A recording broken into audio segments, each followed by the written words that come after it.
All right, let's get to the shout out.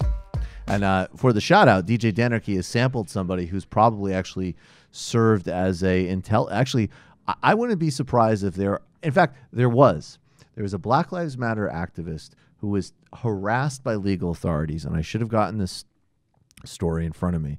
I think he even did a bid. And the origin, I think, of what got him on the radar was an Alex Jones segment. So this stuff is very serious. Now that said, let's go to the shout out. Let's get to the shout out. Shout out. Creepy. Shout out. Weird. I think that's creepy. It's incredible. Shout out. This is crazy.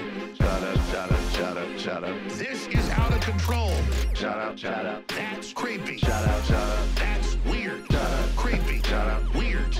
Crazy. Shout out. This is crazy. Shout out. This is out of control. Shout out. This is weird. Shout out. Shout out goes to the small European nation of Luxembourg, which is set to become the first country to make all public transport free. This, of course, should be happening the world over, along with complete free and universal housing and healthcare. We need complete free, universal, high-quality transportation. I'm quoting now briefly from The Guardian. Luxembourg is set to become the first country in the world to make all of its public transport free. Fares on trains, trams, and buses will be lifted next summer under the plans of the re-elected coalition government led by Xavier Bettel, who was sworn in for a second term as prime minister on Wednesday.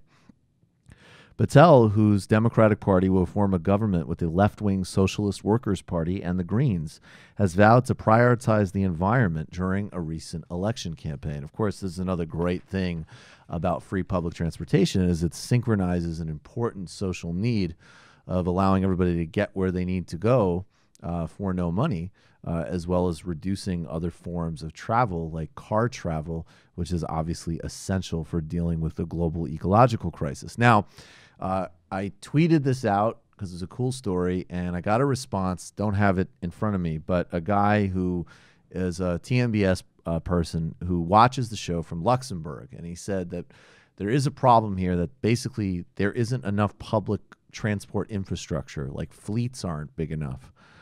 So that's going to be a problem they're going to have to deal with in implementation. Hopefully, part of the answer to this will be a ramp up in things like train construction, or even more modestly, things like hydrogen buses. But oftentimes, in fact, great ideas and important policies come from the periphery and migrate to the center, and Luxembourg is leading the way on free public transportation, which needs to be a universal goal. So shout out to the center-left coalition doing that in Luxembourg.